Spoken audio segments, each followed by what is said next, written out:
The very word secrecy is repugnant in a free and open society. And we are as a people, inherently and historically opposed to secret societies, to secret oaths, and secret proceedings.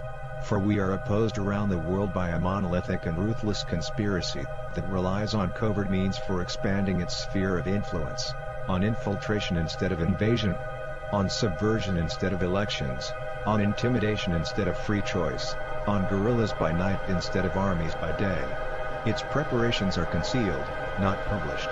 Its mistakes are buried, not headlined. Its dissenters are silenced, not praised. No expenditure is questioned, no rumor is printed, no secret is revealed.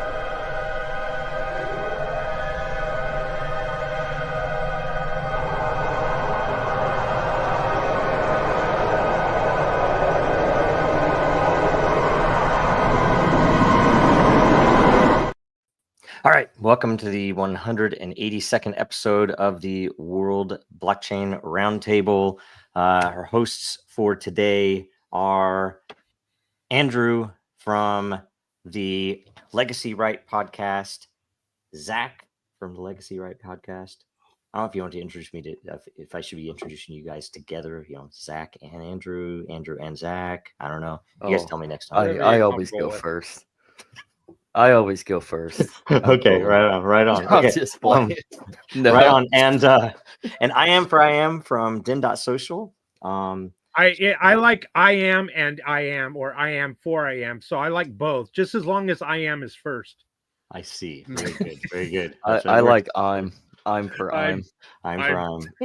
Very good. Okay, perfect. And Sean might show up later. Come on, Sean. Greg is out this week, and Lisa's out this week. But we'll hopefully see him next week. So let's see here. Quick update on the Layer ownership tokens distribution from last week's episode. This is a DAO, of course. It's the World Blockchain Roundtable DAO, and anybody who participates gets ownership and can participate in governance of the show. So last week's topic was post-election commentary. I wasn't here. How did it go? I wasn't here either. My wife was in surgery, so. Sorry. Was is everything okay? I felt like it went okay. How did it go, Andrew? We were not here. I felt like it went okay. So. Okay. All right. Yeah, good. Okay. So every host from last week will receive 333 lot. Every topic contributor 166 lot. Last week's theme was nominated by Bit by the Coin, who will receive 166 lot.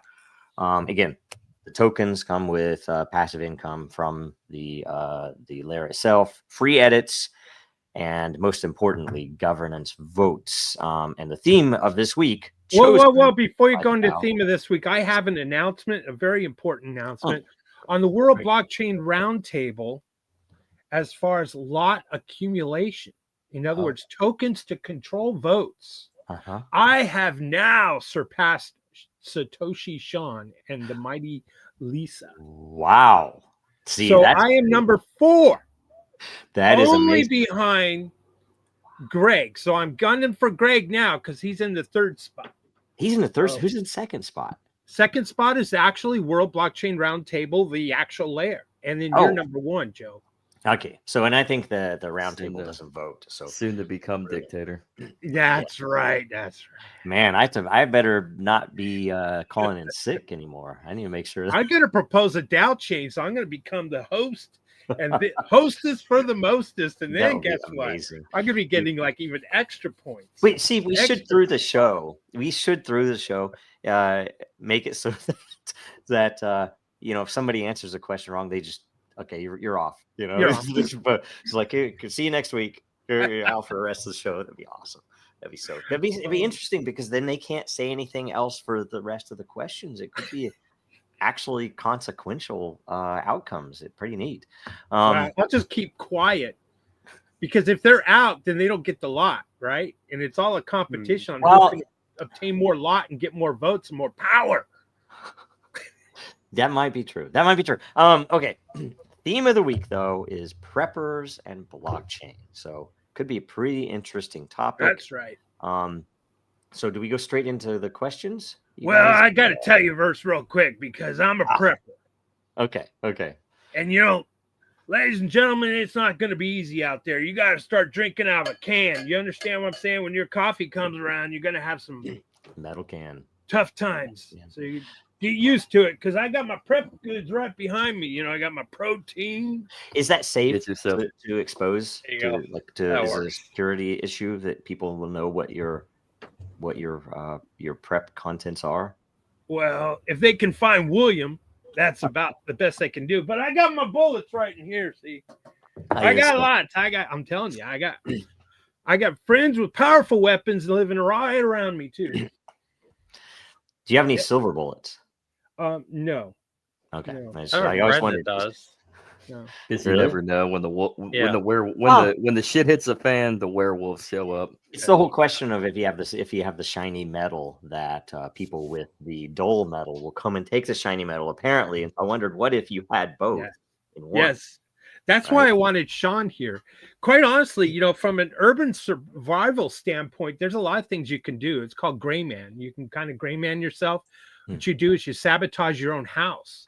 You make it look like it's already been ransacked, and then you hide somewhere else, maybe in the attic or something like that. And so people have realized, oh, okay, it's already been ransacked. There's nothing here. They'll keep moving on. Just make So sure you there's have all kinds of things you can do in an herbal, setting. And of course, you take all your prepping goods and you spread them out, and you have your bug out bag, and you hide them. You don't talk too much to too many neighbors. Only neighbors that think like you and that you can trust. So you got to be careful with that kind of stuff. Yeah, you need like a family On the compound. same page. Yep. Okay, that's good. Never All right. know. All right. So we'll go first question from Anonymous. Love it. Anonymous. I like people who make anonymous questions because we all get rewards for it, right? Yeah.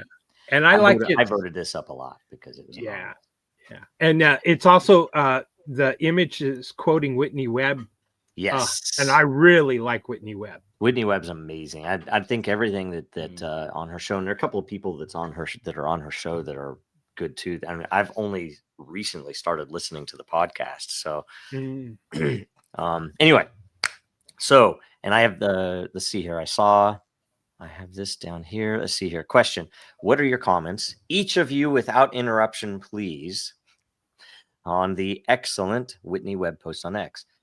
So quote, great. This guy teamed up with heavily Epstein-backed scientist Ben Goertzel. Is it Goertzel?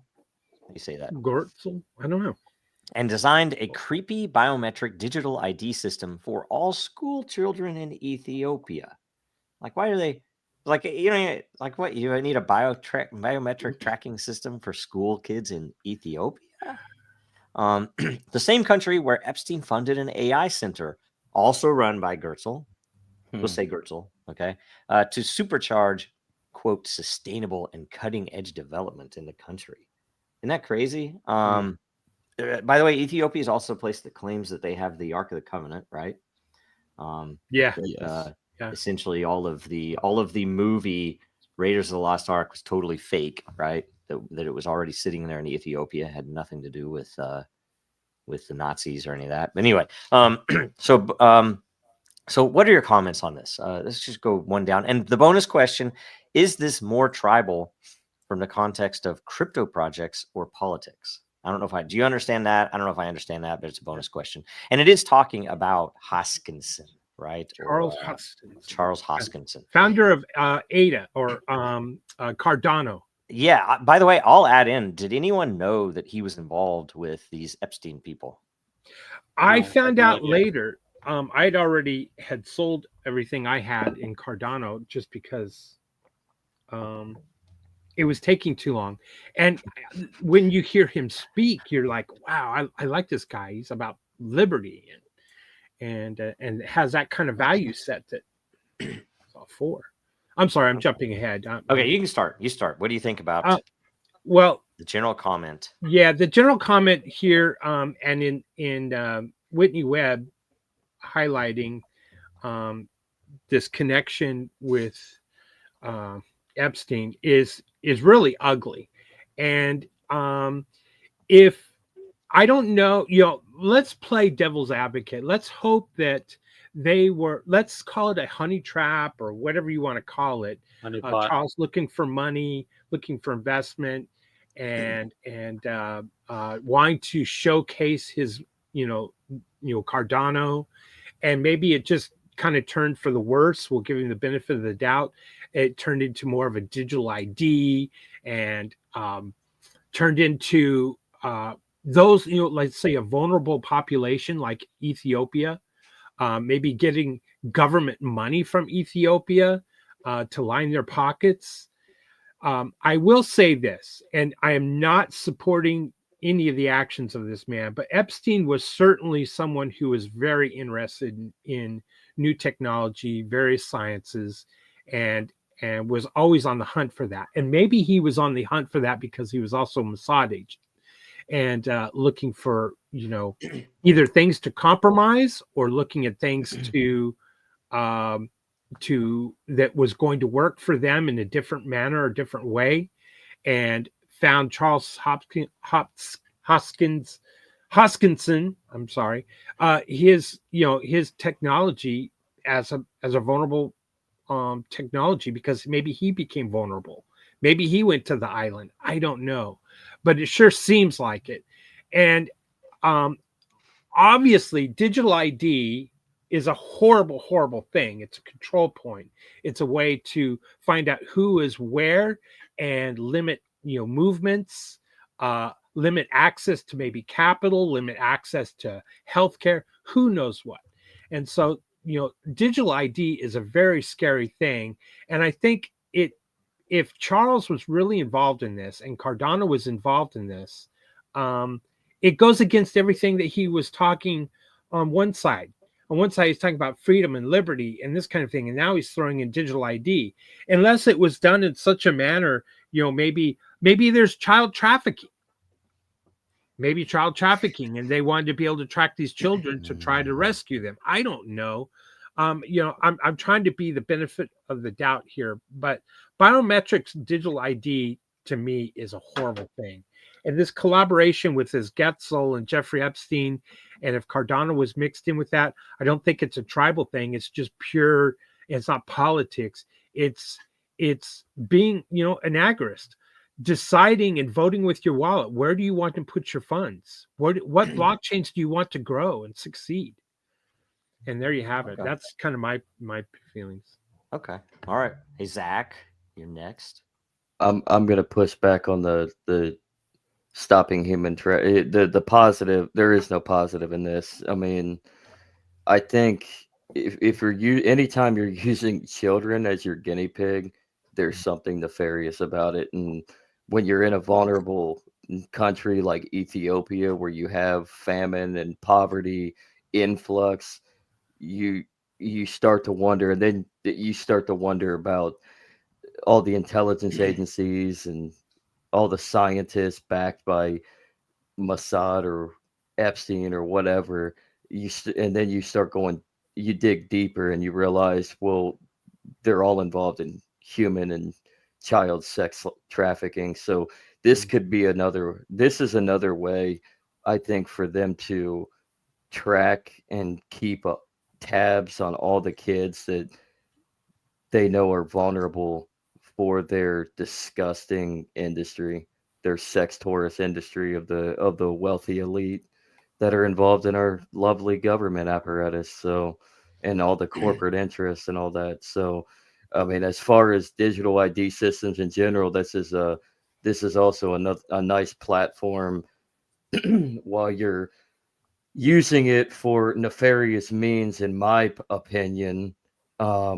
You're also testing it. You're using it as a testing ground for the mass swaths of populations across the earth for governments to use to track their own citizens. And just like to your point, stop the freedom of movement. All right. Andrew. Functionally, this is the same way that China operates their experiences out of North Korea. It's like a sandbox, but for,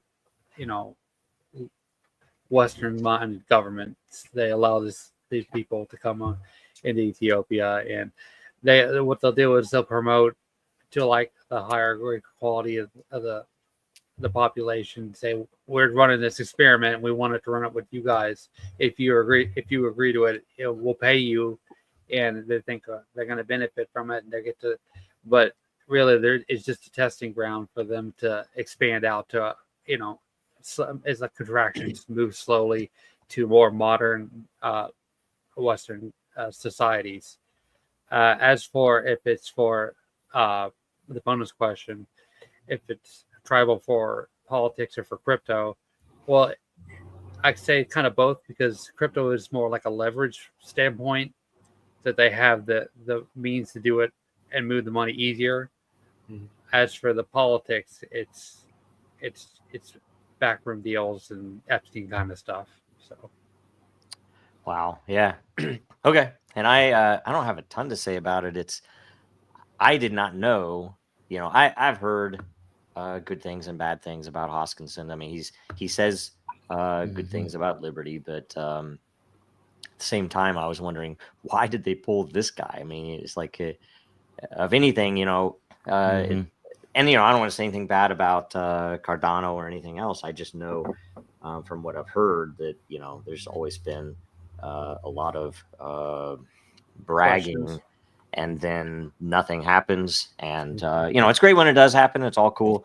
But why would they pull him except for the tribal issue? And that's what I wonder, if that's what is meant by the tribal question. I mean, crypto is tribal, but there are some tribes that tend to get pulled into stuff like this. And I do believe he's one of them. And, it's kind of frustrating, and especially when you have somebody who... if anybody who's involved with Epstein stuff, like Gary Gensler, directly involved with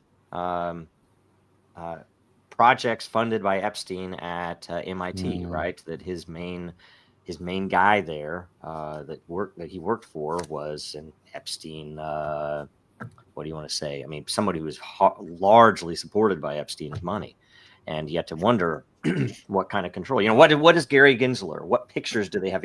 And God, I don't want to see that, right? But what pictures do they have of Gary Gensler, right? That that they've been able to control him all this time. And in this case, what do they have of Hoskinson? Has Hoskinson ever commented on this deal with Ben Goertzel? And what does he think about Epstein? And what in the world was he doing, making a biometric ID system for school kids in Ethiopia? I mean, come on. It's just so obvious. I mean, you look at the Oprah stuff that happened in Africa, and you have to wonder, was this, maybe they were, the same type of model, right? And the Bill Gates stuff in India. Jeez, it is ridiculous. Yeah. And then why are these people not called out? I mean, Whitney Webb is amazing for calling this out, because I'm in crypto and I didn't even know this, right? This is crazy.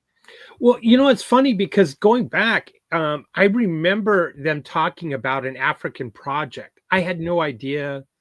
I do too. I do remember that, what it was, or and it was pumping the price of the coin at the time, and but I just got so frustrated, because it was all these promises that were just slow in coming around, and always, we got to get it right. We got to get it perfect. We got to get it right before we really launch it. And, and then, we should add this, we should add that. Well, now we got to add that. And now we got to make that perfect. So we're not going to quite launch it. And so all of these things just got pushed down the line and never became, once they became integrated into the coin's ability, it was like a year or two later after the hype. And it was like, it fell on deaf ears. Crypto, by the way, that's the thing with crypto. If we could just get this shit built before the hype has to come, and I blame the marketing people, because that they would want nothing but to hype anything that happened. We would have people in other projects come in and want to, we were like, hey, there were some really good integrations. We had some real stuff. It's like, I want to see this built, with your project, with our project. Something that would be valuable to the world and to the utility of all of the tokens involved, right? For use. And I kid you not, I'm not going to name the project, but we had a project that wanted to have a party, and this was right around COVID, and I was like, well, in fact, related to today's show, I was joking if it was a prepper party, and we would go out and do something like that. We would eat MREs and stuff like that. And no, they wanted to have a party so they could hype it, and I'm like, no, why? It's like this is the stupidest thing in the world. Anyway, listen, I could see this is a way to try to obtain funding or funds. Could be. Yeah, it could be Epstein, and I guess directly from Mossad, if you would want to trace little African kids for whatever they're going to use them for. I was meaning I know, but that's what I'm saying. Is like, human trafficking. There's how much is that worth? Yeah, billions. There's probably a lot of money there. Horrible, and you combine human trafficking with crypto. I mean, how much money laundering could they do? Right? And see, terribly a lot. This is where I trust Whitney Webb, and if she's got her finger on the pulse on this one, probably, and which means it needs to go to the next level. It needs formal investigations and indictments and this kind of thing. Never happened. Well, I think that's the creepiest elements of this is they're already doing this in China, but you're expanding outward into other markets in order for. I don't know, like China, I would assume it's for control. They have some pretty crazy stuff with facial recognition. When you're crossing the street, you'd see people who haven't paid their bills or something. But but this would be, I think, worse, right? This is this is worse because I think it's taken it to the next level of utilizing the technology that is out there in order to bring about the CBCD or by the way, central bank digital currency. Speaking of blockchain and tech and some of the same issues, there are a couple of podcasts from Whitney Webb that I've recently heard that were about the AI systems that they are Peter Thiel based and Palantir that are using I think it's Project Lavender or something that are actually using facial recognition and high-end AI to target civilians to kill in Gaza. And they're literally using that as a test ground so that probably they can use it against us later. So for anybody who said that, because this is broadcast on YouTube, so it's it's been marked, and it's like, oh, Joe's one of them. All right. Anyway, next question. Yes, it is Lavender. The Great Day Rocks. The Great Day Rocks. Question: is it possible to escape from a system built on blockchain, robotics, and AI? Oh, Joe, you led right into that one. Yeah. So let's start with Andrew. Oh man. I know I remember seeing a video on YouTube a little while ago about how during the protests in Hong Kong against the Chinese government, they were using lasers and stuff like that. I could see that, not particularly for crypto, but just for like AI systems and stuff like that. That could be a good way to escape if you're in a populated area. Cool. What do you think, Zach? To escape from a system, that's easy. Get the fuck out of cities. Literally. I mean, I'm not saying go completely off grid, but literally get the hell away from large, massive scale metropolitan areas, because that's going to be the brewing ground for utilizing, co-opting all the technology from blockchain to robotics to AI in order to cement control. I mean, and then utilize the blockchain for yourself and other private means to become your own bank. So when you do leave civilization, you're relatively steady. Not going to say safe, but what is safety? but you're steady. Cool. What do you think, William? Well, what we didn't kind of touch on the last question, which is, and the last one and this one, is the whole privacy and anonymity tools or whatever. Maintaining your privacy is part of that. How can you maintain privacy? Unplug yourself, shall we say, from the matrix. So AI and these other tools don't catch up to you is extremely difficult, especially in this day and age. Zach is right. Get the hell out of Dodge, and it comes to metropolitan cities and this kind of thing. But to escape it from the integration with, say, robotics is a different one, because we're you got your Roomba in doing your cleaning your house maybe, and that just gradually grows and grows and grows into now it's a bipedal robot in your house, cleaning and cooking and whatever, helping your children with their homework or who knows what. So that time is coming. The Roomba now takes a look and maps your house. Oh, okay, so here's where the table is, and the wall is over here, and it's it's 20 feet long, and I'm going to clean along that. Well, then that data is now, make it easier, put it on your phone. So now with your phone, you can schedule your Roomba to run. All right, well, now that requires more internet access. So now that data is okay. So the inside of their home is situated this way. So when the SWAT team comes and arrives, they know, well, okay, we got to go around the table, and 20 feet down is towards the kitchen or whatever, So it gets kind of crazy. So those times are upon us. They really are. And I don't know how you keep private and privacy in this and how you escape it. Carefully have an escape route, an escape, planned, I guess, from your prepping side of it. But, did you know those robot dogs are racist? Oh, are they?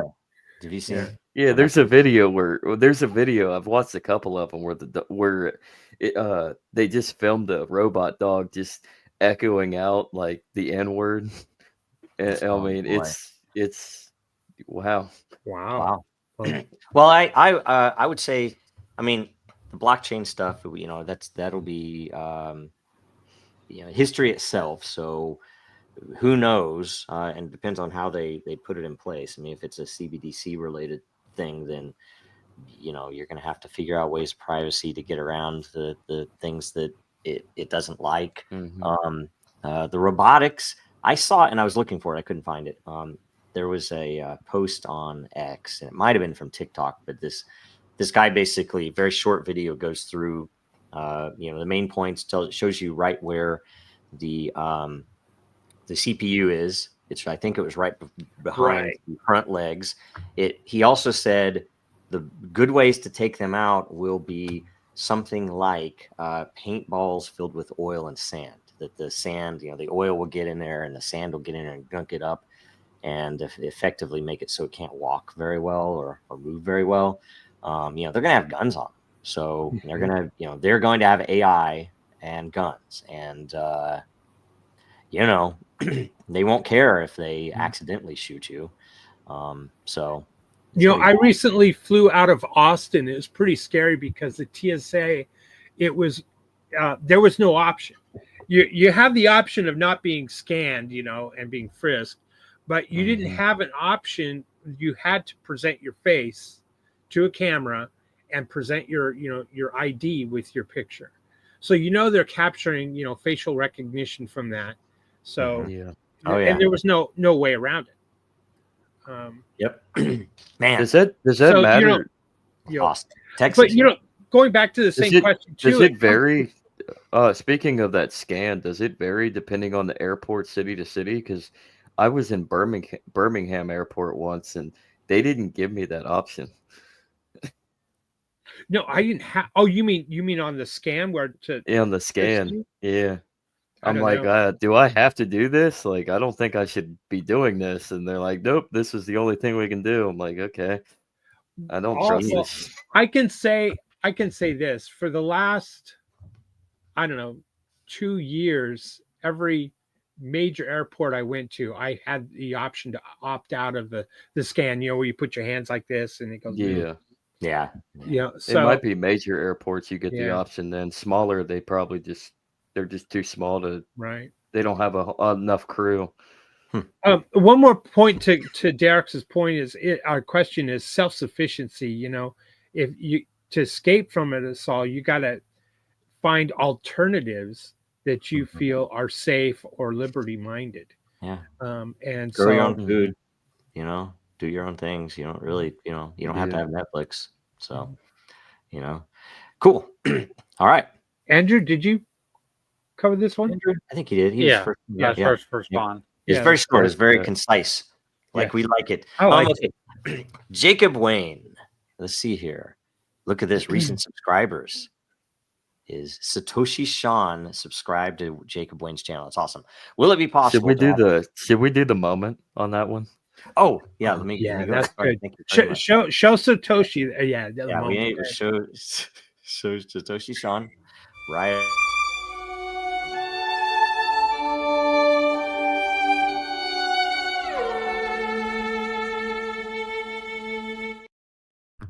That I don't know. I never can get across if that's mean or not. I think he was trying to rib him a little bit. I don't know, right? I don't know. So Yeah. Sean is wise. He is Sean very is wise, and Sean is awesome. Yeah. He gets these. Sean is everyone's friend too. He's like Yeah. he's one of the friendliest people I've met in crypto. So you know which is saying something. So Yep. He's not here this week. Hopefully this will teach him that he needs to be here. I'm joking. And anyway, and you know, hopefully maybe he can bring Kif's Crypto on too, right? Oh, I yeah. haven't seen him on for a while. So Hey, okay, anyway. Will it be possible to have an analog form of blockchain that will outlast digital forms? Or is that not a coherent concept? I'll start real quick because I have an idea in my mind right now. Yes, you could do it. It would be expensive. It would be a lot of work, but you could definitely do it. In fact, it might be interesting that you wouldn't have to necessarily, if you did some proof of work, it would not have to be to the degree that a machine would have to run it because, people would know, okay, you're writing this out. Now, it might be hard. It might be something where you have to prove not that you did a lot of what would be the equivalent of hashing, but that you have to do the equivalent of a bunch of writing that somehow still is a hash of the last block, because that means you would have to put some human thought into it and have to actually write the stuff on paper. That's an example, something like that, where, what is, if I have a sheet of 500 pages, it's like, well, it's pretty certain that they really did all of this work. I can kind of verify it myself, right? Anyway, it'd be hard to maybe date it as much, but you could do that too. There are ways you could do that. Interesting stuff. So anyway, Andrew. Well, let me build off of what you just said. And I remember seeing a news article, I don't know, a few years ago, and they were talking about how they have prisoners do manual calculations to try to mine blocks. I can see like a national thing where they bring everybody from prison, and can we go back up to this one? Is that maybe what this was? maybe the positive side. Oh, really? We were just trying to mine Cardano, guys. Sorry. Yeah. No, I'm just saying. I can see have like the NSA's got these big facilities to hold like hard drives, right? Maybe have a gigantic prison just for people to do those kind of things, and they, once either they crack the block, then they get let out early or something. I don't know, man. Hey, before Zach, can we maybe start a rumor that ADA is entirely mined by children in Ethiopia? Can we start that as a meme? And we think we have proof that it was, I don't know. It might not even be a rumor. You might have just gave an inkling of truth. I don't know. Sorry, I don't know. That's hilarious. Okay. All right. Zach, what do you think? I mean, as far as bringing the digitalized blockchain to an analog system, I think it is definitely possible, and to piggyback on your explanation, Joe. I mean, everything that we have that's got electronics, mechanics, circuitry, you can manipulate. So you can, so like you could theoretically, you could take a ham radio and you could manipulate it to be a wallet. I mean, I mean, we definitely could actually bring Bitcoin to the real world if we absolutely have to. It's just it's gonna take a lot of work. It will have to take a lot of work and a lot of blood, sweat, and tears in the realest sense, besides the mental capacity and the hurt fingers. I love it. I love it. Yeah. Wow. All right. I guess I'm up. Yes. I'm going to pull a Clinton. It depends on the definition of is. Now, the definition of analog, are we talking about like, VHS tapes here? Are we talking about, vacuum tubes on a TV and signals that come through that? Why are we talking about paper ledgers? Back in the accounting days, you had your guys, everything was on paper and in a book. Do they even make carbon paper to duplicate that analog system?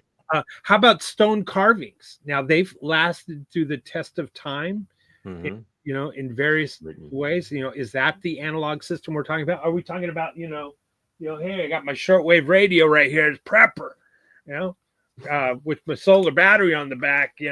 Are we talking about analog systems that maybe through shortwave or dash dash Morse code? I don't know. So but it certainly severely hampers scalability. It hampers security, I would think. Your analog system is a ledger in a book that gets burned up in a house fire, God forbid.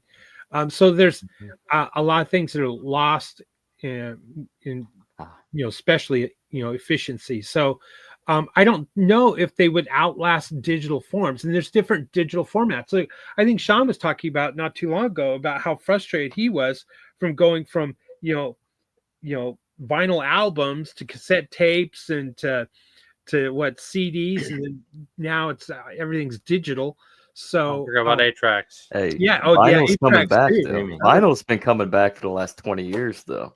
True. Vinyl, yeah. Well, vinyl is a higher quality than It is digital. It's hard. It can Laser disc, depending on the type, but yeah. Even my 17-year-old, I think that's what one of the things he'd like for Christmas is a vinyl record player. Nice. That would actually then now get this, but it's got to have Bluetooth connectivity. Yeah, I'm against that. Yeah. All those minute. people. You have to go get one that's actually real. It's the real. Yeah. So he just doesn't want a wire attached for his headphones. That's it. So man, I don't know. I think there's a lot of challenges here for analog, and to not that it's impossible.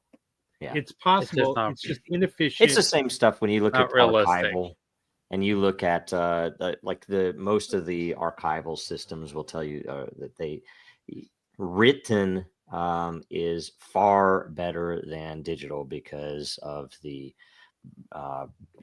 unknowns for one thing, but also the fact that a CD, it's not known how long it will actually last, whereas written we already know, and you have to worry kind of what paper it is, acid-free paper, all that type of stuff, right? And another thing that's interesting is this is also considered digital, right? Anything with your fingers is digital, which is a weird secondary piece to that. But anyway, all right. That was some good answers. Badgery 2890 says amazing. So all for it. No question there. Okay. Alt blocks. Have we seen anything from alt blocks before? No, I don't think so. I don't. Not on this channel. I don't think. This is a good one. Assuming a Walking Dead scenario. And so by the way, before I go further into this, a Walking Dead scenario generally means to me that the actual zombies are not a threat, but it's only the other humans that are a threat, right? Like everything is going to resolve around soap operas between humans, and occasionally zombies will come in and annoy you. So assuming a Walking Dead scenario, what's the best way to hook a zombie up to a treadmill to power a mining rig. Which of you gets sacrificed first to save the rest from the horde? And obviously, what's your weapon of choice? All right, so we're going to do some votes here, right? Okay. Okay. I volunteer myself. Oh, well, Selkin, no voting. Okay, so Wow. Andrew's going to be sacrificed to save the rest. I'll just do it. Okay, You guys I'll be the Tyreek. Whoa, Okay, well, whoa. you guys get the vote. They're gonna have to fight. I'll be Tyreek if you've read the comics where he runs into the prison and just destroys every zombie in the prison. They kind of made him into a bitch on the show. But if you read the comic, Tyreek is a badass. Wait, which one is Tyreek? I don't even remember. He's that big black dude. Yeah, he's not the one with the cane, right? With the no, he's not the one with the cane. Although he's pretty cool the priest. too. I can't remember. Okay, Tyreek. I don't remember Tyreek. Huh? I don't know what season that was in though. Maybe it was a later season. I stopped. I stopped and I went back and watched it again, and I still never watched the last. I never got through it. Yeah. It kind of lost a lot. Okay, so we know it's and the great thing is Andrew and Zach are going to fight over who is sacrificed to save the rest of us from the horde. What's your weapon of choice? There's no fighting. Let's do that first. My way of sacrificing myself is to sacrifice Andrew. Okay. All right, it's going to be you and I, William. What's your weapon of choice? Well, if I can't use a gun, then I'm going to go with a crossbow. Why can't you use a gun? Well, I'm just saying if I'm rationed by bullets or sound, I think a crossbow could be a little bit quieter, and I can reuse the ammunition over and over and over. I'll probably have a spear, or something at the end of a long stick. It could be a hammer at the end of a long stick, like Middle Ages style. But either way, a spear, with a gun too, right? And maybe it's a spear that it has a gun also. That is a gun. I don't know, but either way, you imagine you stab him. If you have to, you shoot him too. Then I noticed none of you said Machone's katanas. I don't think you can get a real katana, and I wouldn't trust one of the ones that somebody have hanging on their wall to be sharp at all, right?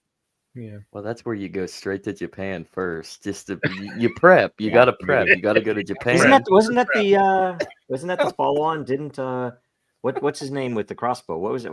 I'm blanking. Daryl. Daryl. Didn't he go to like Japan or wait in Europe? He went to France, right? Is that I heard? He went to. I think it's in France. Yeah, I heard it's actually a really good show. Honestly. Well, you imagine French zombies; it'd probably be more interesting, right? Anyway, I mean, they're already zombies over there. They're throwing their legs out there, right? Why not? Philadelphia, right? Okay, so how about hooking up a zombie to a treadmill to power a mining rig? I wouldn't do that. You wouldn't do that? I was like, I don't need a mining rig when that's going on. I have freedom now. I don't need free money. Like free money is just I want your shiny coins. Here's my whatever. That's a good one. Do you need a tree? Do you need a mining rig? Now here's the thing. I was thinking about this. Okay, if you put the zombie on the treadmill, it's got to have the carrot. And so someone's got to stand in front of the treadmill because if the person moves to the side, it's going to move to the side and want to go this way, and then the treadmill's not going to be working correctly. So maybe we keep one of these in zombie form. One of these two guys, either Zach or Andrew. Just remember, I've got a bald head, so I got easier access to my brain. Yeah, they have to go through his hair. I mean, I love this question. That's pretty good. That's a great question. I love it. I already voted on it. It was a question. It was a good discussion. Of course, I've got my axe right here. One last point to that though is since we don't necessarily need to mine for free money anymore because we have our liberty, we do need power, so we could actually hook the zombie up and use it to run like a solar rig. So then we can actually have power. Yep. And I assume it's going to. I disagree. I want the mining rig. I want to hook it up to a mining rig because when everything comes back to normal, think of all those Bitcoin and Litecoin and everything else I'm going to have. I'm going to be able to mine full blocks. Damn it! No one else You is just going to wanna- put yeah. a zombie on a competition. treadmill and be William- able to pull blocks. We've heard it first. William wants to be the Bukele of the new world. Yes. You're gonna have to pick new coins I though, love because like say all of the Bitcoin's already been made, so it's gonna be kind of worthless. Oh. You only mine this much at a time, right? It's not All right. gonna Well, then I don't even want to be a part of this world. No, just kidding. be- all right. I'll say you're volunteering. I'm yourself such a now. tribalist. No, just kidding. All right. Next up, AI Conan 90. Mm. What? Also, I don't think we've seen. Have we seen that? I don't Okay. think That's Andrew. Is that Andrew? Okay. all right. that's Oh, it. that is Yeah, right. yeah, That is yeah, right. You yes, just look at said that. okay. Look at the avatar. Question: Cool. What can we anticipate the prepper movement to look like once the final Bitcoin block is mined? So this is before the end of the world, but we haven't. Well, I mean, we are already in a bad state of the things right now. But either way, the preppers haven't started using their prepping yet. But the final Bitcoin is mined. Does it exist? The prepper movement, or is it an ancient relic of the past? Are there offline city states where people try to become anarcho primitivists and live off the grid? And so, what year is this? Is like 2040 or something like this? Is Yeah, that right? something like that. Yeah. About that, yeah. So Wow. okay. So yeah. What do you? Okay. I'm going to go first on this one. So, welcome to my museum. Over here, I have an 8-track player, and next to that, I have a mining rig, and next to that, I have an LP player. It's for vinyl. So, that's kind of where I think it's going to be at that point, for that That's time good. frame. Yeah. Yep. That's Do you have just- albums? Yes. Okay. Yeah. In my museum, I have albums and I have Okay. various mining rigs. Do you have any Hendrix? You have to have Of Hendrix. course. Okay. And do you have like classical? You have to have a bunch of. Yes, Okay, Mozart, yeah, right. Beethoven, Yeah. Okay. Wagner. Right. Chopin. Mhm. Okay. As long as you have Chopin, it's all right. Okay. Yes. Zach. Yeah, you have to have the vinyl records. That'll be in my museum as well as my vinyl as well. I don't have the record player though. It's been a while. Been a minute since I've had a working vinyl player. But would it be a relic of the? I think it would be a relic. I mean, you go into a primitive lifestyle and off grid.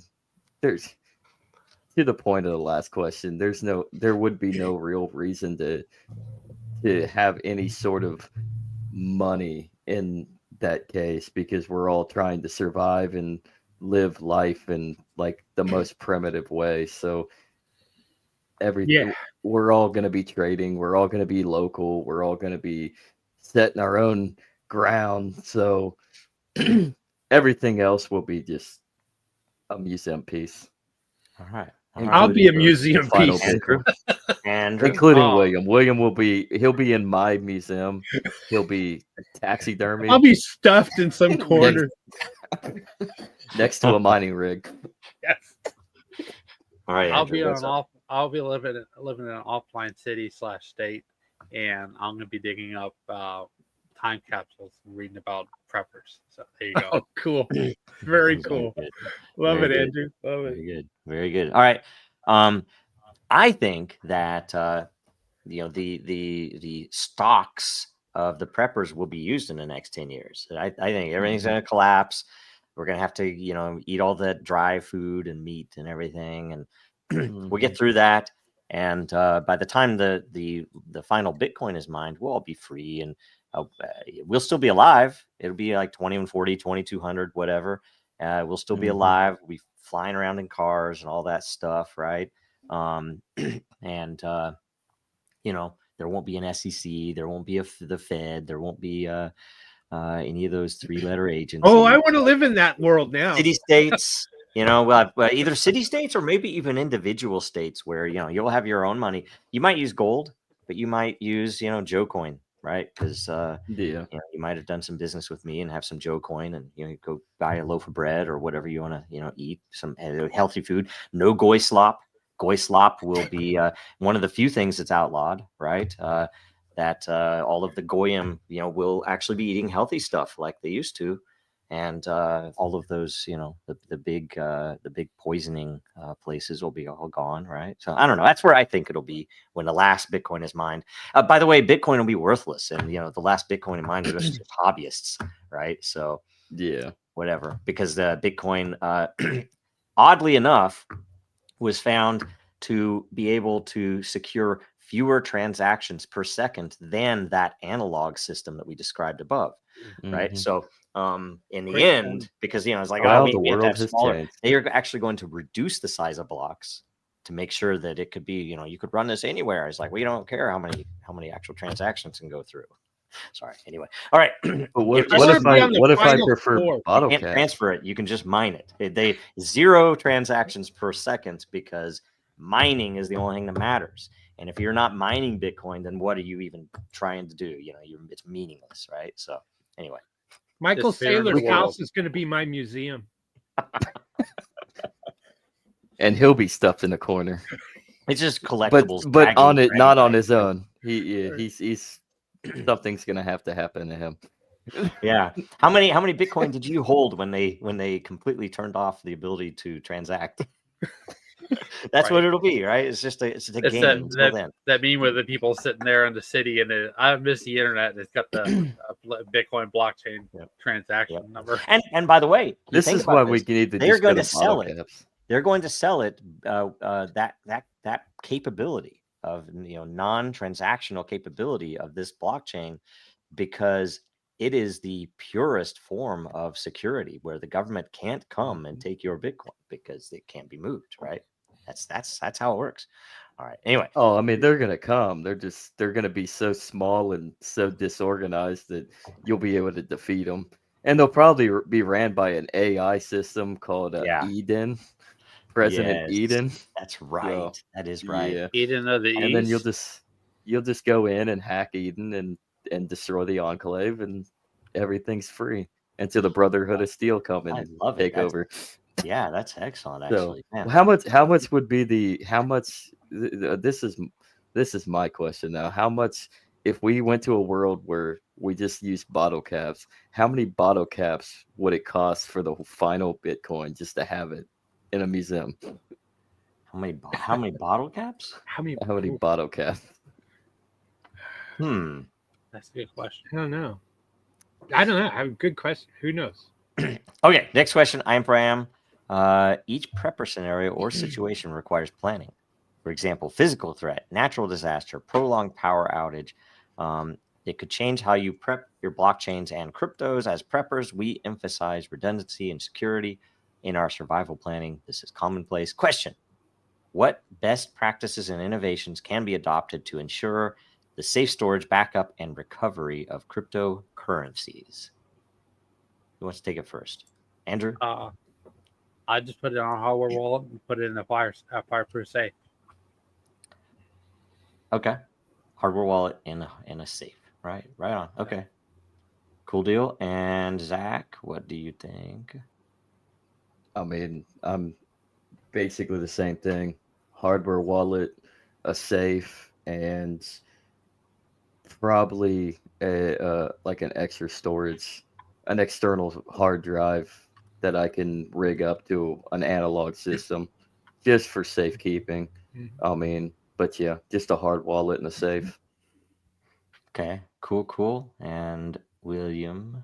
Yeah, I went with the hard wallet as well, and paper wallets, to be honest with you.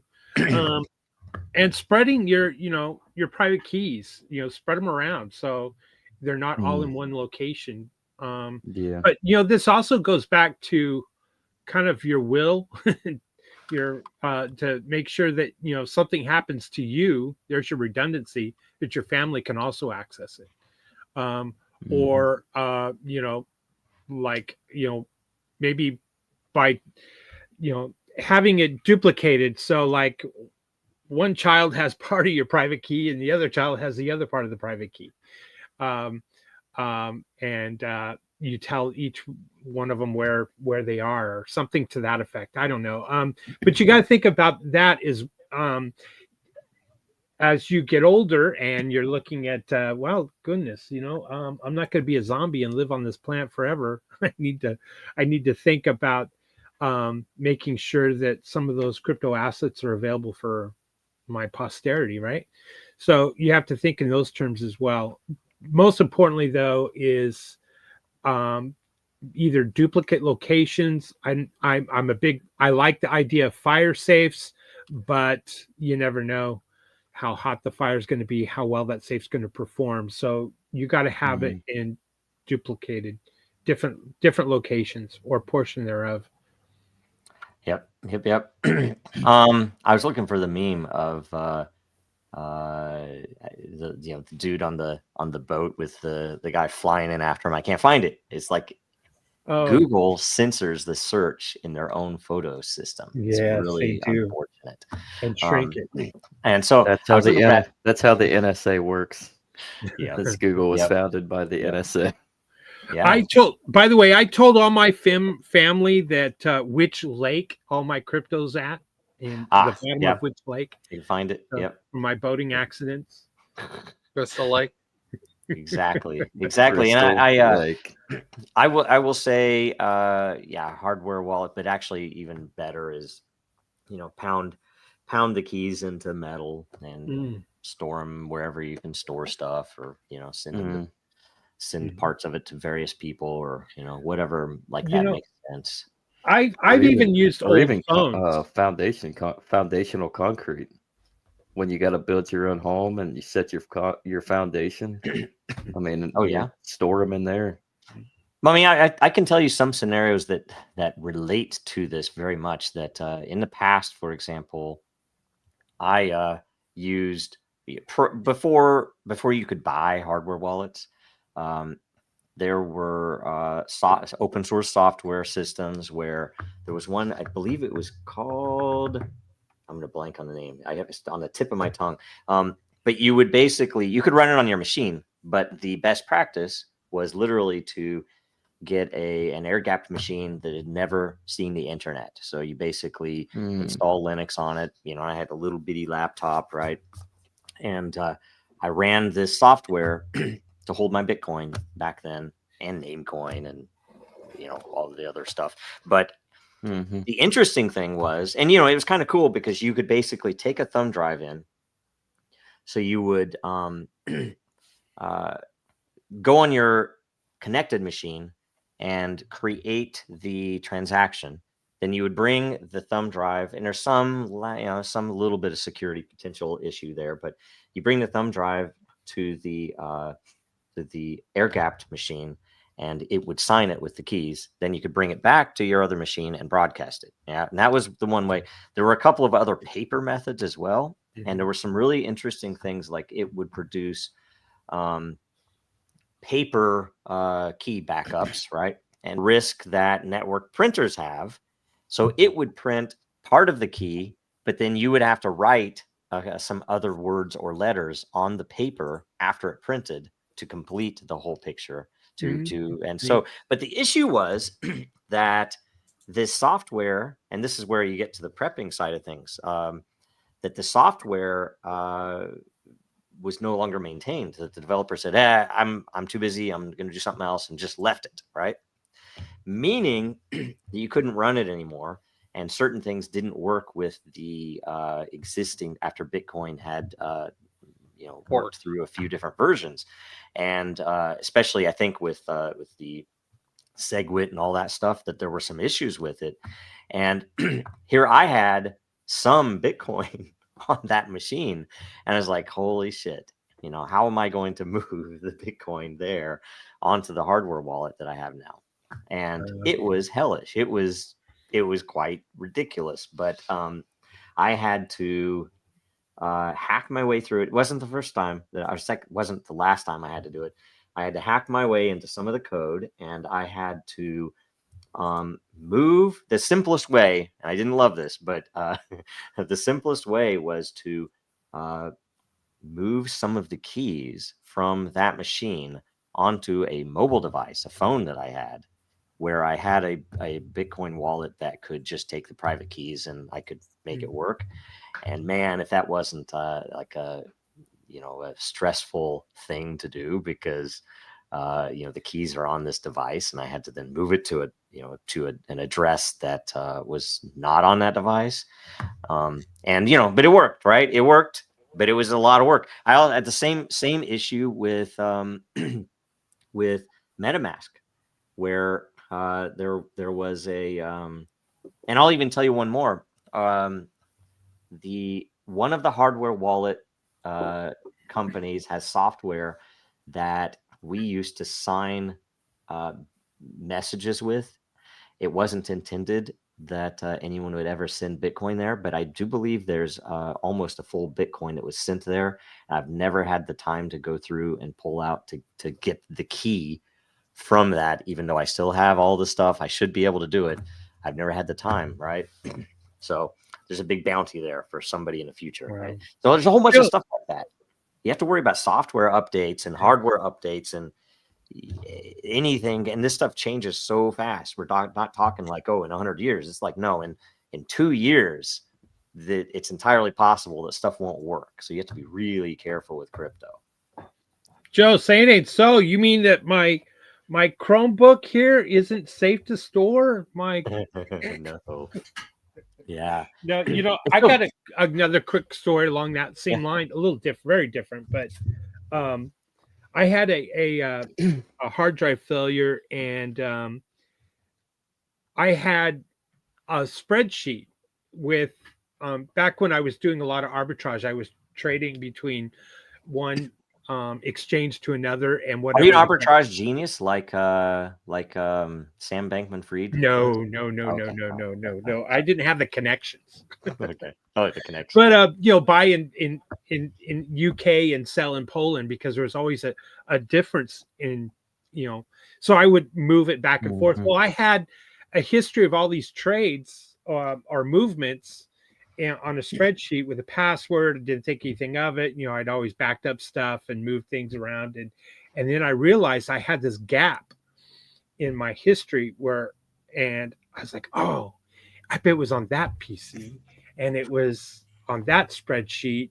And I'll come back to it. Finally, I came back to it, and then I realized I'd forgotten the password to that spreadsheet. And so I have this gap of trades that I don't know what I did, how I did it, where I moved them. I don't think I had anything on any of the exchanges, only small amounts, so left over. But I have that in the back of my head that, well, maybe I did have some, because I also had different wallets in there, and it was all electronic, so it wasn't moved over. It was kind of my trading function. And in the back of my head, I keep thinking I probably have pieces of Cardano or Bitcoin or Litecoin or IOTA or whatever out there floating somewhere. And it haunts me every once in a while. Wow. Can I say one more thing? I have when all this happens in the future, in that future time, I'm going to make a fortune, because I have a small Faraday cage here, right? And I have I'm opening it hopefully where there's no EMP that goes off right now. I have a bunch of little thumb drives here that contain like all of the I'm gonna make a lyceum. I'm gonna have all of the great works of mankind. I probably need artworks on here too, don't I? Wow, Joe, you and I think alike. Yeah. So, I have artwork, sculptor. Yeah, I have everything Documents. that Gutenberg has in Latin and in English, and I think almost everything Greek. Maybe not Greek, because I wouldn't be able to read it. It's Greek to me. And all of the band stuff that I could find, like Mein Kampf, the protocols. What's all the band stuff, right? I pulled a bunch of those. Wait, those are hard to find. Did they finally ban Mein Kampf? Like completely? You can't. It's banned. Like you can't. I'm sure you can't have it in Europe, right? You probably can't walk around with it. Oh yeah, you can't have it in Europe. No. But you can't buy it on Amazon. I think anything you can't buy on Amazon is generally banned. It's like it's out of print. You have right. to, That's what that's. and Out of when you print, order it's it, almost like But they yet give you a you call. can buy They the literally. Communist Manifesto. I ordered it. It's like, hey, I want it so I can have it in print, right? In case everything goes bad, and I can figure out why. That they called me, and it's like they were checking in. So it's like, so I consider it pretty well banned, right? I was going to start a segment, by the way, after this, of banned books. So if you have a banned book in your room, you should share what banned book you have. Oh. Anyway, okay.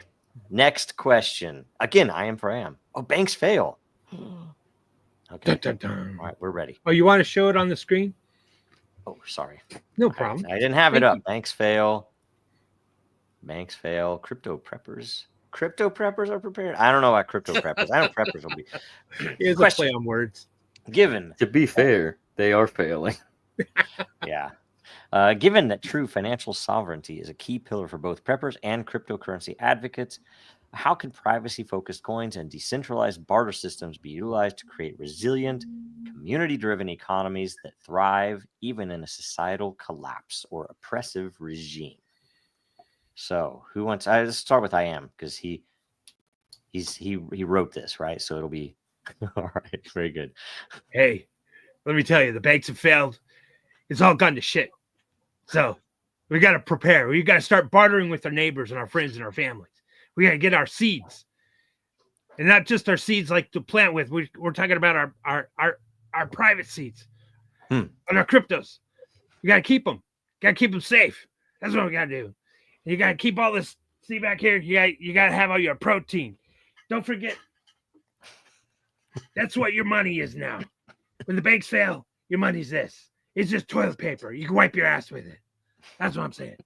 So this stuff means nothing. What you gotta do? It's toilet paper. You gotta have your silver, right? Your silver coins. And you gotta use ham radios. You gotta use shortwave radios. You gotta communicate with its like people. I'm telling you, people, it's gonna happen. It's gonna happen. You gotta buckle up. You gotta buckle up, buttercups, because privacy is gonna be everything. Uncle Sam, everyone, Mossad, CIA, NSA. I can hear the helicopters right now. They're coming. They're coming for me. God damn it. I gotta go. I gotta go. Hit it. All right, Zach. What are your thoughts? Community.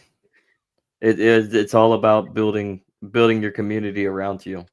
I mean, it's one thing to build an online base and jump into the cryptosphere. I mean, in a real life scenario where the grid goes down, in my opinion, from my perspective, crypto is done. Like if an EMP goes off today, your crypto is effectively worthless because it's gone. There's ways that you could probably get around that, obviously, and it's going to take some work, but you need to build coalitions. You need to find people around your neighborhood and learn to be a human again and build relationships. And that way you can all come together and give what you can provide and what they can provide. So, I mean, you gotta build a strong community. So cool. Andrew. Shout out to Andrew Henderson from Nomad Capitalist. He talks about this on his channel all the time. He's got this 3-layer solution where you keep your money in one country, you live in another country, and you do business in another country, and you operate. And I guess I could extend that by maybe building off of what other things he's talked about, like having citizenship in one country and then applying for a different. So whoever you're speaking with, I'm St. Lucian, I'm German, I'm French, I'm from South America, and then you go to the next country, I'm here to do business on behalf of this other person, and just kind of the more noise you make, the harder it is to keep focus because they move a lot slower. I'd like to push back on that. So what happens? And that's a great idea, and I like how Andrew promotes it. But he talks about it in the scenario of today. So what happens when the entire grid and the economic system globally collapses because we're all interconnected. So Well, what happens I mean, when you you don't can't keep all your eggs. really? You don't keep all your eggs in one basket. Maybe when you're in Germany, you buy a bunch of silver. When you're at St. Lucian, you buy a bunch of diamonds. And just move them between locations. Just seed. Every location has a certain amount of silver, gold, diamonds, regular money, crypto, hardware wallets. That's not very Yeah, expensive. but where how do you transfer it to in the different asset forms into other countries if the whole world is shut down? Well, the whole world's shut down. I mean, you're just gonna have to bite the bullet and say, well, I'm gonna have to stay local and try to blend in as much as I can and not cause too much suspicion. Think of what's his name? I can't remember that guy that was a preacher in California and went overseas. And Jim Jones? I can't remember. Jim Jones, yeah. Oh. I mean, as long as he didn't make noise, they just left him alone. So I'm not trying to encourage what he did. Well, I'm just saying he was just another American. It was a crazy, wild American. It's odd though. Like say, oppressive regime is totally different than societal collapse, because an oppressive regime would tend, I think, to increase the value of something like Monero or Zano or any of these things, because they're still usable and we're being oppressed, but I can now do these things with people that I know. I can trade with them. I can do things without worry about the oppressive regime. We used to know. I met with a guy who was from South America, from one of those regimes, and he was using Bitcoin to do various things, right? And that was before, now I wouldn't do that with Bitcoin if there was something like that, right? But societal collapse is a totally different matter, right? That's where theoretically, if there was a societal collapse and then things came back years later, maybe the chain could be revived. It's entirely possible. And then okay, I still have the private keys, right? But who knows? Likely, if that happens, someone would convince Vitalik to fork it so that you'd be screwed anyway. No kidding. Right? Anyway, so push back on Zach for just. Oh, sorry. Yeah. Go ahead. No, Andrew, go you first. I just want to push back a little bit on Zach having a bunch of whatabouts and this and that. As long as you actually do something, you don't have to game it out 20 yards, because by the time you get to the 20th step, something could have happened and screwed up. So just move as quickly and efficiently as you can, quietly as you can. All right. Yeah. I'm not whatabouting though. That's the thing. Like I prepare myself every day. Okay. So I food prep. I got a shit ton of tomatoes that I gotta finish saucing and freezing. Nice. Like this is real prep. Like if you want to actually make sure you're set up for a future, you got to do it in a realistic sense, and then you can think about the digital aspect. Then you can think about the asset aspect. You can't really focus too much into the asset because you never know what might happen and if there is going to be a value to it down the road. Because I mean, it all goes back to the theory of subjectivity. So everything's only valuable so long as you value it. So what values in my sphere is what I can use in a real world sense. So you're going to need relationships. You're going to need food. You're going to need guns and ammo. You're going to need things that you can barter and trade for other things so that you can build community.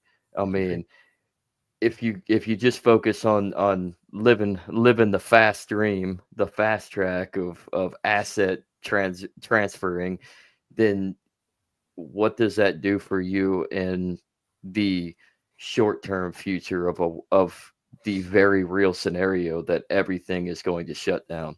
Mm-hmm. Yep. I was just going to say, in all seriousness, you just never know of a natural disaster. A CME from the sun. There's all kinds of scenarios, of course, financial banking failure, upheaval, and for us in the U.S., oftentimes we don't think about those things. And if anything, there's a shot across the bow every time your power goes out. And if you think about it, are you capable of like turning off your power at your home for 3 days or a week? And it's a good exercise, to be honest with you. What did you do? How did you survive? What were you short of? But it's just simple. Just to get it through the first 30, 60, 90 days might be everything, which is just rice and beans and a way to purify water or have some water on hand and some protein. It's all about protein and different sources of protein. And I just, simplified, things like, you got your Spam here and you got tuna and peanut butter, sardines, salt, right? Sardines Supposed to be I got super, cod liver, cans here, that last forever and ever and ever. And to rotate your stock, this bag of beans at Costco, it'll last forever, not in a plastic bag, but that right there, and some rice, and throwing, I get chili powder, throwing some spices, you could feed your family and your neighbors for weeks on little money, to be honest with you. So it's important that we prepare for those events. You never know. And it gives you a self satisfaction. It builds confidence. So it's those things are, the hierarchy of needs, right? For Maslow. And kind of last on the list, to be honest with you, is the digital world. So that's what I was going to say. Right on. Okay. So we are to current events. We're past the time, right? We're 15 minutes late, but that is all good.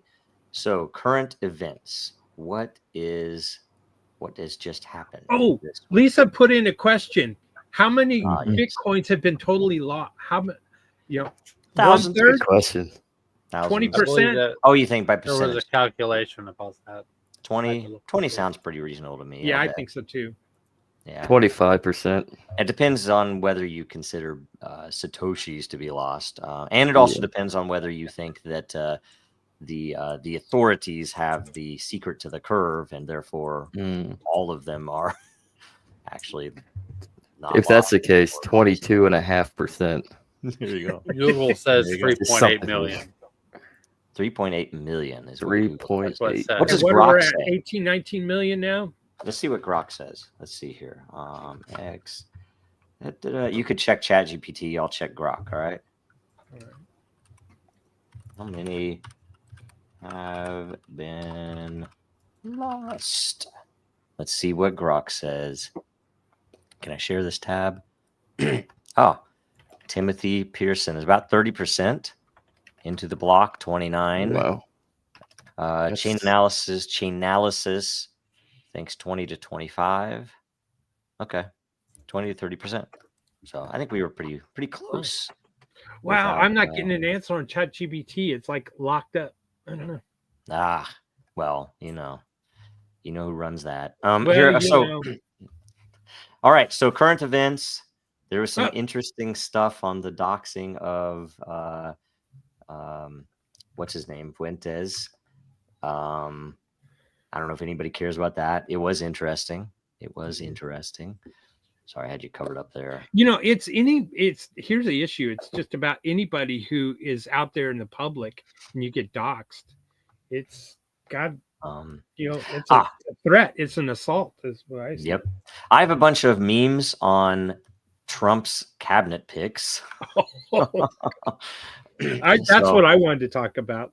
Yeah, so we can talk about that even down the line. The good ones. So far, apparently, Musk and Vivek and I is Ron Paul guaranteed to be in there? I think they're just going to listen to his Advice. Okay. Yeah. Well, if he's Vivek involved, I was happy about that. I don't truly trust the man, but yeah. I like the idea because he wanted to shut down the FBI. It's been a corrupt organization from the start, in my opinion. Yeah. Look who was the founding director of it. So Tulsi Gabbard in charge of national intelligence. Is that DNI? Yes, that's going to be awesome. And people are saying good things about Gates being because he has no APAC money. That he's going to be what? He may not have APAC money, but he is a shill. Yeah, he just does it for free. So, Oh, but I think the good thing about Gates being AG, because on paper and his record on the floor, he's a little bit better, in my opinion, at least on paper, when it comes to civil liberties and going against the grain of the Alphabet Police Justice Department. So with him, it takes him off the floor, takes him a little bit away from that foreign policy, that foreign affairs committee, and then makes him have to work within the Department of Justice and maybe fix things, or who knows, maybe even take the chainsaw to it. Maybe so we'll see. Right people. This was a list here. I don't know a couple of these people, but Christy Noom that's horrible. No. Yeah, South Dakota. That's terrible. What is she going to be? I can't remember what the appointment was. I don't remember either. Now Rubio is what, Secretary of State? Secretary of State. Yeah, that's not going to bring us peace in the Middle East. No. But at the same time, I guess theoretically, if Trump is trumping, like truly trumping, is he? It takes Rubio away from the Senate. It forces DeSantis to have to appoint somebody maybe and hopefully better. And then you could see, since Trump likes to fire people, you could see Rubio get fired pretty quickly. That was the one good thing that I heard that could be very funny if he pulls him out of Congress and then then he just gets rid of him. Yeah. So Homeland Security what's that? We can go through the list. Go ahead real quick. Homeland. I was going to say UN ambassador, which really means nothing to me, is because whatever the White House says, then that person's just an echo chamber, echo box, Sonic or whatever. Mm-hmm. But she was from New York, and they're trying to give her the experience because they want her to be a shining star in the Republican Party. She's a super Zionist, didn't she? Yeah, just not. But she's anti-China. Yeah. That's all that matters. The Chicoms, they're that's everything, right? Ridiculous. The ambassador to Israel is freaking Huckabee, and he doesn't believe that the West Bank exists, and he wants a third temple built. So for you Texans, you went the Red Heifer Ranches. You're probably set with him. He's going to set the whole thing up for you, right? You talking to me? You talking to me? Meanwhile, 200,000 acres of your prime land Texans are being eminent domain right as we speak. The Secretary of Defense has Hebrew tattoos, and his whole mentality is around a new anti-Islamic crusade. Right, literally, he has. I'm all for the crusade memes. That's awesome, but when you have that guy as the Secretary of Defense, it's freaking scary as hell. So, Secretary of Treasury is going to make it. I'm more concerned with Huckabee as ambassador to Israel. Oh God, that's going to be. We could probably contain the defense secretary, or just fire him. Yeah, who knows? Yep. So how about Secretary of Defense? The Fox News contributor. Yeah, that's the one. Yeah, he has all those. He has Hebrew tattoos. He's pro crusader type. So I'm like, sheesh. So he's going to go to war with Iran. It's going to be horrible. Exactly. Here's a question I have for you guys. Yeah, he is against. Sorry. Oh, go ahead, Andrew. We have a 4-year reprieve here. Do we stay in the United States after the 4 years, or do we leave? Do we stay in the U.S. as individuals, as states, or as citizens? No, it kind of depends on what they do, right? Yeah, it depends. Yeah, it depends on what they do. Who knows? He could, it could all be set up. I mean, there's some like the guy that I believe that was appointed to the FBI. They were hoping he was going to be CIA. What's his last name? Indian dude, and he has a couple of interviews where he's talking Kash about Patel. That's right. Patel, Patel. yeah. He's talked about releasing the JFK files, releasing the 9/11 stuff, releasing the Epstein books, List. right? The black Mhm. book. And I'm I like, don't know if man, Trump if wants this that to dude, and happen. if they really put it, so I saw a post, but I didn't see the actual announcement, so I don't know if it's true. I saw a post that they put him in FBI, which is even better, right? Yeah. That Yeah. you know, because he was talking about they need a new group set up that does nothing but review documents and constantly will be releasing stuff that doesn't need to be held, right? Here I have a squirrel Now- meme. This is my I loved this meme forever in the old days, and now has new meaning, right? Anyway, okay, keep going. What about Secretary of Treasury? That has not been announced yet. It's gonna What be names have been freaking. floated? Who wants to say? Because it's either gonna be what it's not gonna be Munchin because he's gonna buy TikTok, right? It's gonna be what's Clayton? his name? Oh shit.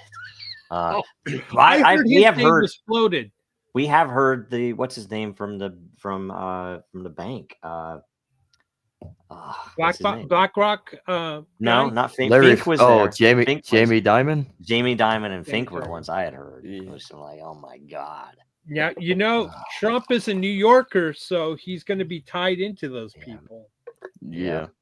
What are you saying? Those people. Let's see here. Doge, Department Doge. of Government Efficiency. Yep. I'm looking forward to that. I think Vivek has it correct in that you just have to shut the whole department down. Because when you start laying off only a portion of the people, the pushback from the union and some of the laws that have been written doesn't allow he was you saying mass layoffs are allowed, but you can't individually. Like if you've ever worked 20% in a government office, you realize that they can't fire these people. There are people you walk down the cubes. There are people watching soap operas. There are people who spend 3/4 of their day in because they joined whatever health initiative is going on in that department, and they go walking 3/4 of the day. I'm not joking. It's real. Yes. It is insane. And and you have to think. But I replied on Twitter. It's like, well, okay, I'm all for a mass layoff based upon the last digit of your social security number, but why not a decimation? Why not just pick everybody who has a 1 as their last digit and say, okay, everybody else is gone. If you have a 1 as your last digit, you're out of here. That's the way it should be, right? Imagine if the whole cabinet is a 1. Yes, that'd be amazing. Maybe right? Trump has got the number. He's got the number. I mean, I don't know how they do dual citizenship stuff, so if that could be possible, right? Yeah, I don't. And by the way, Massey is trying to push to do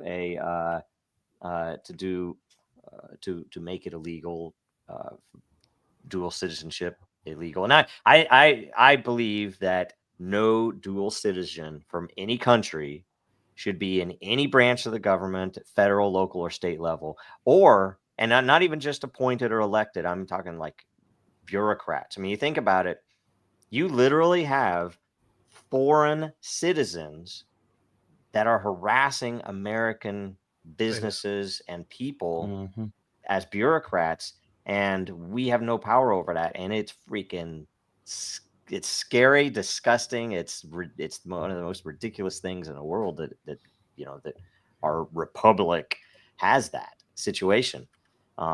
So Massey's awesome though, right? Massey's awesome. There was something about putting him in the Department of Agriculture. It's like, no, leave him where he's at. Congress. Yeah, he needs to stay in Congress. Yeah, but see, that's the point. That's the deep state or the swarm, intel super state, whatever you want to call it, working to undermine the House and the Senate. How about this whole recent vote in the Senate? Keeping it quiet and secret ballots. Scott was the overall favorite on Elon's X post, something like 67% or something like that. So we, the people, have spoken. We want Scott, but they didn't put him in. They put in Thune from North Dakota or something like that. Scott is one of those that is the lesser of two evils, but he's still pretty bad. Even Scott, See, this is where it goes. I guess it goes back to I sound like I've been following it, but I haven't really been following it that much detail. I'm getting more of my information from my older brothers who are in tune with this and following it, thinking, this is a great pick. And it's like, my gut tells me, not even my gut, I'm going to say it is what it is. The Constitution is dead in DC, and it really, it's a regime. It's not my government. Yeah. I like the idea. I love America, but I don't love my country. The government. The government. Yeah. I'm calling the country the government. Yeah. Well, that's basically what it is. This is DC. The thing about Scott is if he were to have gotten voted in for majority leader, the good thing is again back to the Rubio scenario going to state. DeSantis can nominate and then they can appoint somebody else that might be better to go to the Senate for Florida. So then you have two senators, but obviously they decided to go with, who was it? Thune? Some Thune. Zionist guy. Thune from North Dakota, right? Yeah. Senator North Dakota. Isn't he very, very much in bed with AIPAC? They all are. Well, they all are. I was hoping, to be honest with you, I was kind of hoping they would tap Paxton from New York, from Texas here. What is that, Joe? There's an account that it's called Fuck Ever Crypto, and so I always save it whenever I always like it whenever it's a Fuck Dragon Chain Day. Oh, okay. It's just funny. Anyway, Paxton here's our Attorney General here in Texas, and I really like him. I was kind of hope he was going to get picked for AG and leave Gates where he's at. Who saw the interview with Bilzerian on Piers Morgan? That wasn't it was very uncomfortable watching. It was awesome. I watched part of it. I can't stand Piers Morgan. So no, but he's get some good guests on there. Does he? I don't know. No, I'll never know. I'll never watch him. I can't stand him. He's such a. Oh, I don't watch the show. I just watch the highlights on guests that I want to hear. Okay. Last thing I saw from Piers Morgan was Alex Jones' spot. Role in the cabinet. I liked who was it that was saying just 30 days? Press secretary, yeah. Press secretary. Just no. That would be. I mean, I kid you not. I would watch every episode. I don't even like press secretary. I would watch every day of that. That would be so amazing. Even for a month. Like, hey, we're gonna have it for a month. Live with it. Deal with it. Right. I don't know. I think he needs to tap out of. He needs to tap away from everything. You're globalist. You're out. All right, bring in the alternative media. You're in. Ask me a question. What about Michael Malice? Oh, that's as press secretary. But I like Michael Malice. But see, he's an anarchist. He's not going to sit. He's not going to do that. But why not? He's only there to troll. This is the biggest troll presidency in the history of the United States, so it would be perfect for him. He's got quite the audience. Got the most popular vote in history. What I've heard. It's all shenanigans. It doesn't matter who's running. Exactly. The Constitution is dead in DC. That's my thing. Yeah, and it's always been about the Electoral College, anyways. I mean, didn't George Washington? They didn't have a popular vote like when George Washington ran. So like it was all basically secret ballots and Electoral College, which is how the Constitution's Washington designed. and Adams, Monroe. Jefferson. Washington and Monroe were the only two unanimous that we've ever had. Yeah. And I think Nixon came close, Reagan came close. Mm-hmm. Interesting, right? Yeah. Mm-hmm. And Obama in 2008 was very, very high. But I still wouldn't signify that as a unanimous landslide. To the moon. I just call look, it's hot dog coin. I just call that corruption. I said it's hot dog coin. Oh, hot dog coin. Oh my goodness. This one's a great one. Isn't it? Yeah. Yeah. Yeah. I don't know. I don't know what some of these are. Like there's some interesting ones What? up in the past, in the recent. Oh, yeah. Trump's doorbell camera. This one's good. Oh, really? That's hilarious. That's pretty I good. love it. Oh, that's a good. Oh man, that's so clever. That's a great meme. The Oh, Flamin' shoot. Warfare. Hang on. I don't know if this is true. That's funny. Probably. Somehow I think that's true. Just because. I think I've ever seen that in the news. Yeah. This one's great too. It wouldn't be surprising. What's going on in there? Trump's back, Jerry. That's hilarious. Oh, this one's classic. You can't beat this. So Cat Turd and Kittler going back and forth on X. That is brilliant. Oh, really? I have not been following this at all. That is funny. I don't know. Cat Turd, I will tell you, I used to be a fan of his, and I was saving stuff back in the old days of Trump. You know, back when Cat Turd was actually funny, you know, and he would fart occasionally and stuff like that in his tweets, right?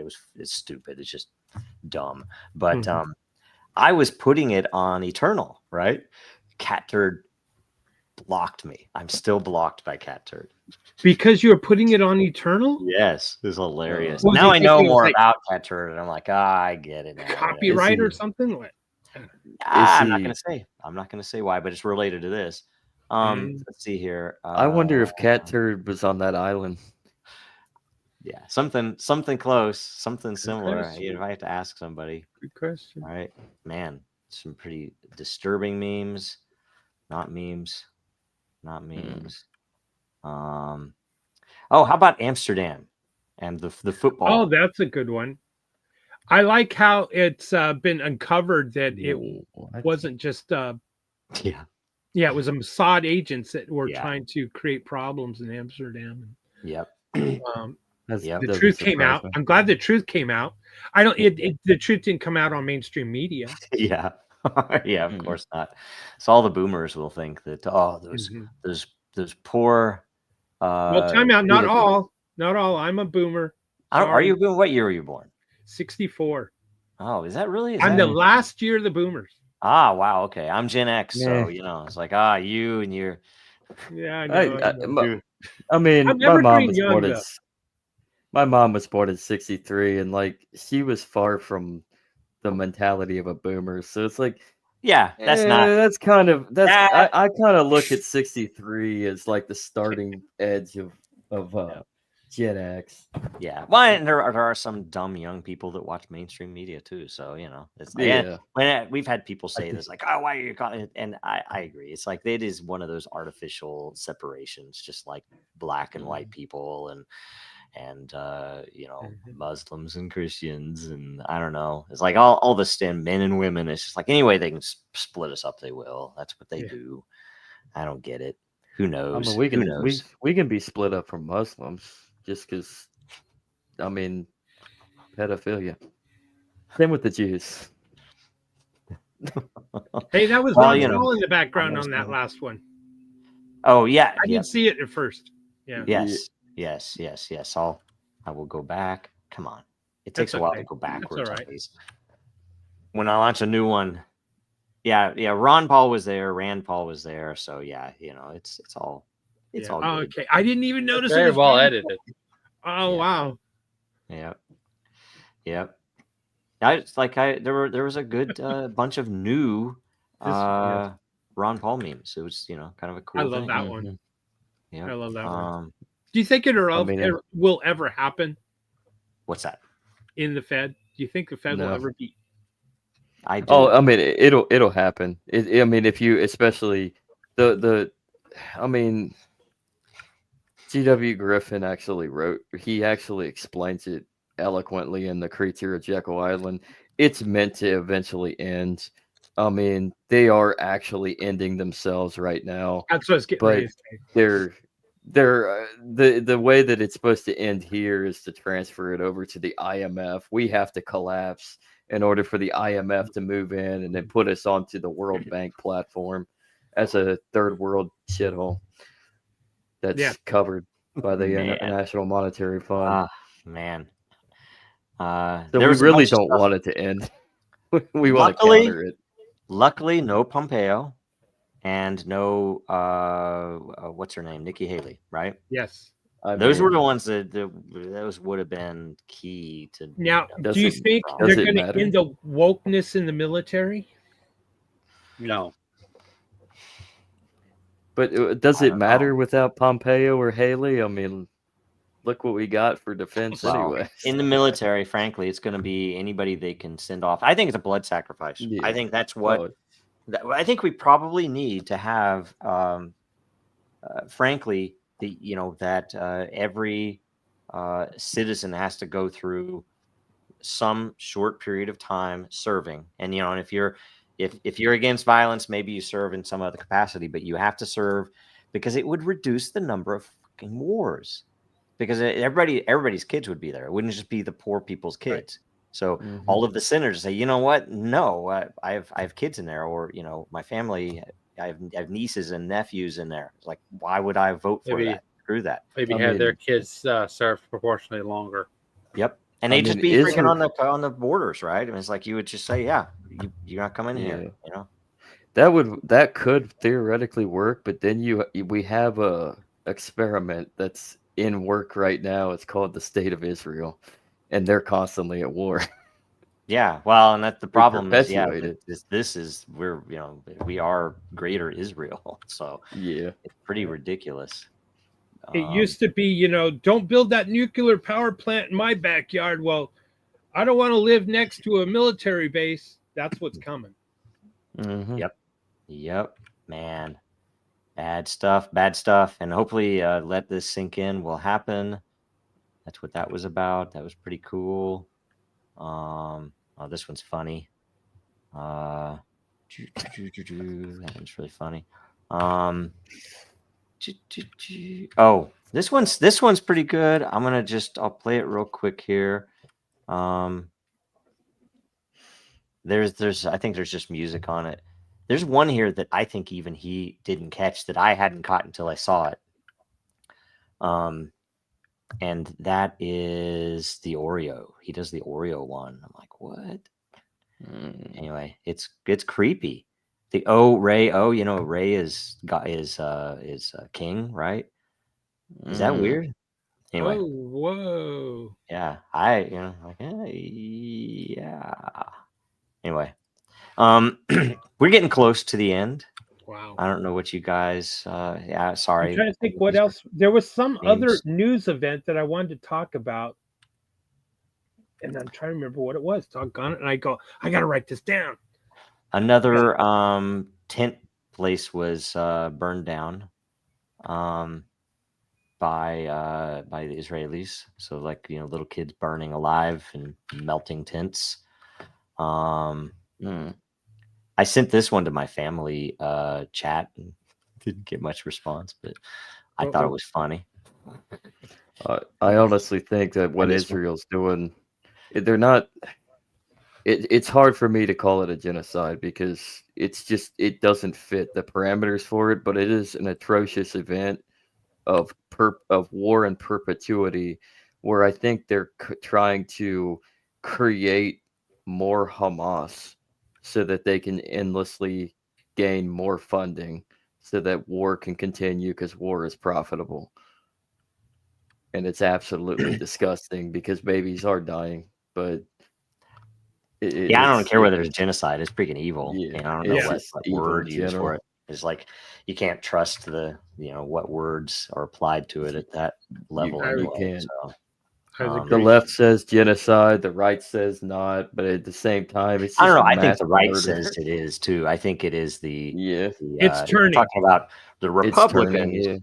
Yeah. So it's all about how you can solicit, the stomaching of violence. Yeah. and how much you But can do it. At what, when it at all what- comes down to it, is like Israel at this point, because of what they're doing, they're literally just making new recruits for the future for those who survive. Yeah. And Hamas is just going to continue to be there. Well, the funny you thing could- to me, the funny thing to me is I find myself agreeing with so many more leftists. I think they've unified Yeah. a considerable portion of the U.S. population, except for the Yeah. ones that just, hook, line, and sinker accept everything they're supposed to. Yeah. That Israel is our greatest ally. And when you get into it, I would have never, before all this stuff happened, looked into some of the stuff I have in the past year. And now I know without the shadow of a doubt that 9/11 was caused by Israel, Mossad and the CIA, it's US too. Oh, yeah. JFK, obviously the USS Liberty, COVID. I mean, I don't know how much of this stuff doesn't have their hand in it. And it's like I would have never even gotten to that level except for what they're doing right now. So it's like I don't get it. It's crazy. Do you folks think that let's talk about tariffs? That's what I wanted to talk about. Do you really think that the tariffs can replace income tax revenues? And secondly, when they say that Trump's going to try to eliminate income tax, and people say, well, you can't because it's in the Constitution now. Well, I would disagree in that the rate could be changed and Congress could pass the rate to $1 per person annually. And so therefore you are subject to an income tax of $1 annually.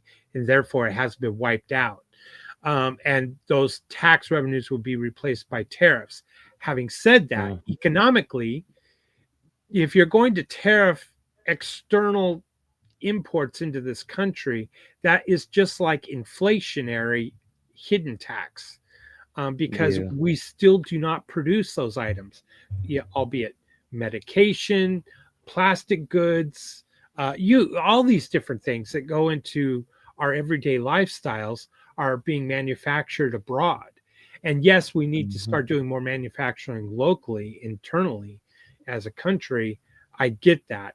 And there's got to be an incentive for that to bring back those factories and bring back the work. So I'm very skeptical on this idea of being able to replace income tax revenues with tariff taxes. Okay, can I say? I mean, depends on what you mean. That at its current level, like no, I mean, you can't. We don't. Our taxes don't even cover what the government is right now. Agreed. If you actually said, okay, let's end the Fed and let's end income tax, and they would come hand in hand, I think, because they came hand in hand. They had to. Yeah, that all of a sudden your government would be so much less that the president wouldn't matter as much. It wouldn't be this Olympics every 4 years that everybody in the world pays attention to, because it's like, who gives a shit? It's like there's maybe 10,000 people in the federal government in a bunch of empty marble buildings in DC. They're all museums now. Wouldn't that be a better world? It'd be a better world for the rest of the world. I know that, because there would be less little babies getting killed. And the only thing we'd have to do, frankly, we could do without a dime from the federal government, and that is protect the borders. You literally could do that already. So you don't need to. So the only question is like, so what are we going to miss? The big Wall Street groups will miss the ability to, pay these whores off that sit in the Congress building to vote things in that keep others from competing with them, which which it keeps us from getting better products that aren't poison and that have better competition. So it's like I think in the end, yes, we'd be better off if and it depends on how you take it. If you were to flatten DC, it would be a blessing to Americans and the world, right? So if Putin has it in him, if the North Koreans have it in them, time out. The death and destruction of individuals, they're still people. It's the government and the regime that we don't like. The people who are running that government and regime are all blackmailed right now. They literally have fucked little kids and the pictures are there, and that is what's keeping them from actually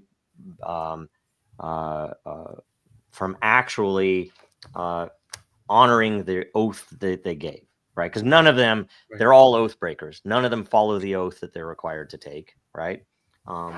And I would say, okay, yeah, they're a handful, and I do hope that they're not there. But at the same time, it's like, oh, collateral damage. It's like, oh, these Iraqi babies. It's like, oh no. It's like, yeah, was it okay for Madeleine Albright to say these are? It's like, oh, I think it was worth it. Yeah, it's ridiculous. Those are horrible people, and I will say, I'm not going to judge them whether they go to heaven or hell. That's not my business, But frankly, the world would be better off without them. And so it's like it.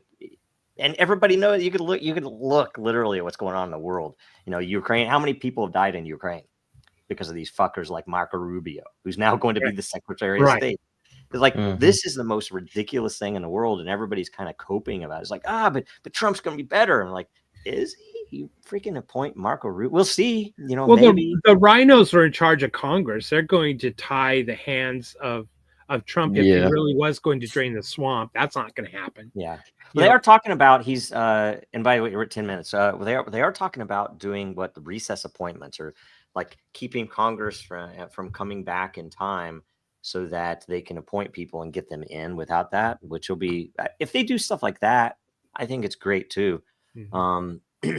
Anyway, let's stop here and let's go to, who wants to go first? Zach, what's going on this week?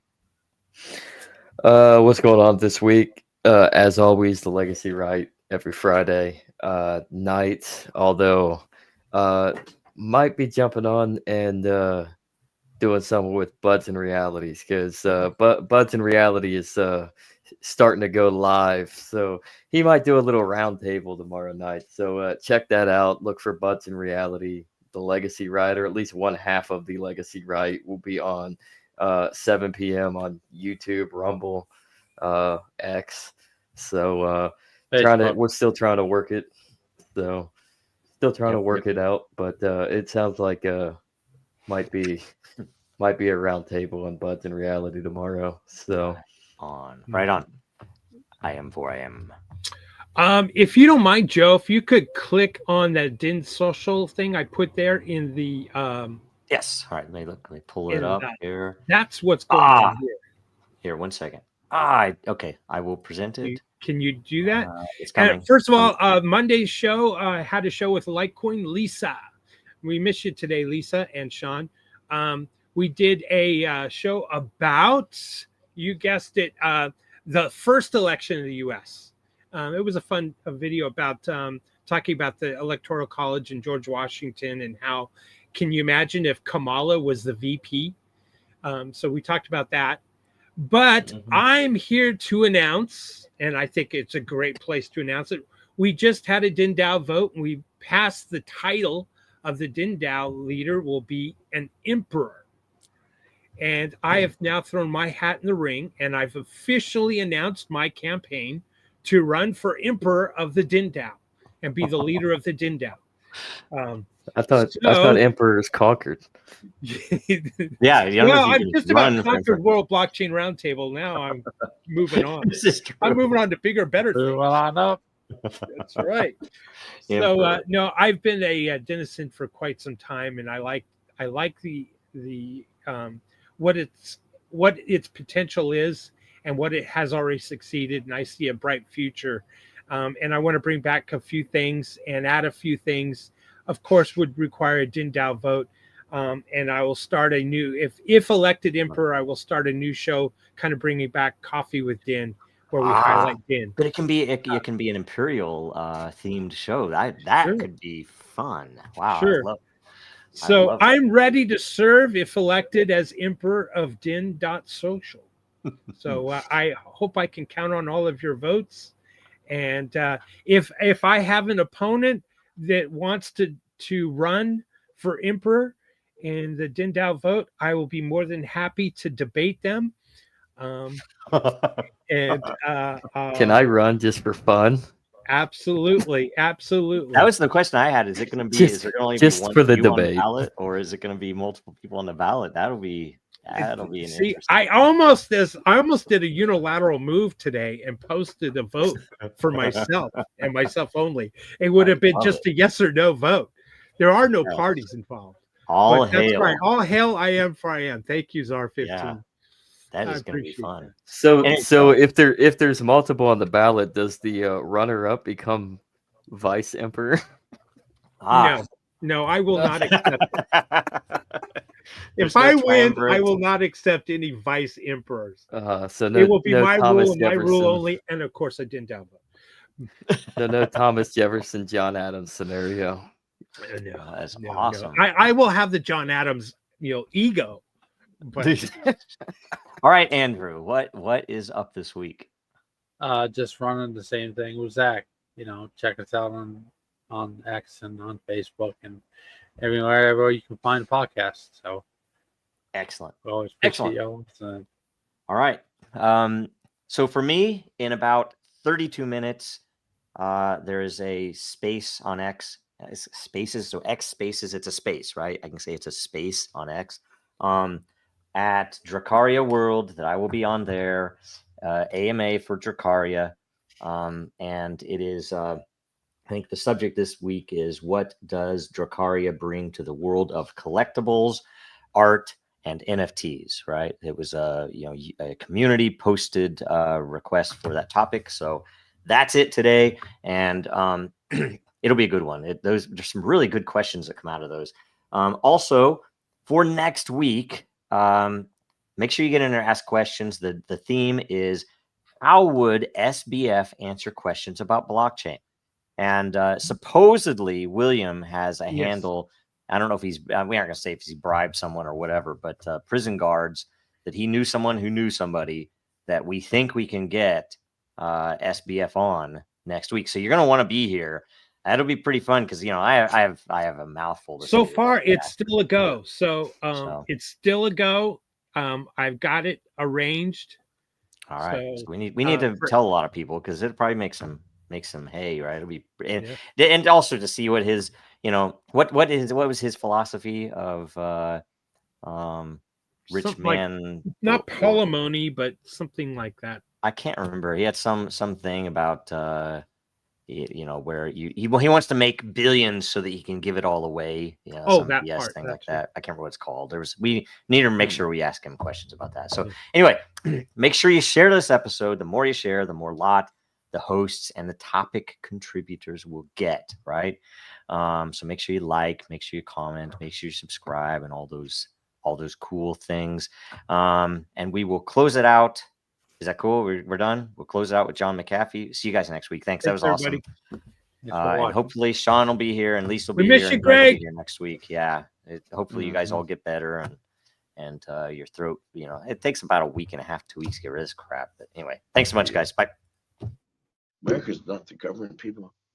The America is you.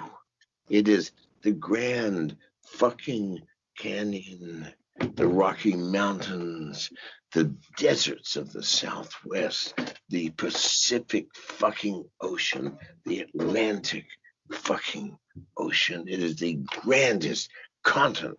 And what the fuck have you people done? You have turned yourself into sheep, every goddamn one of you.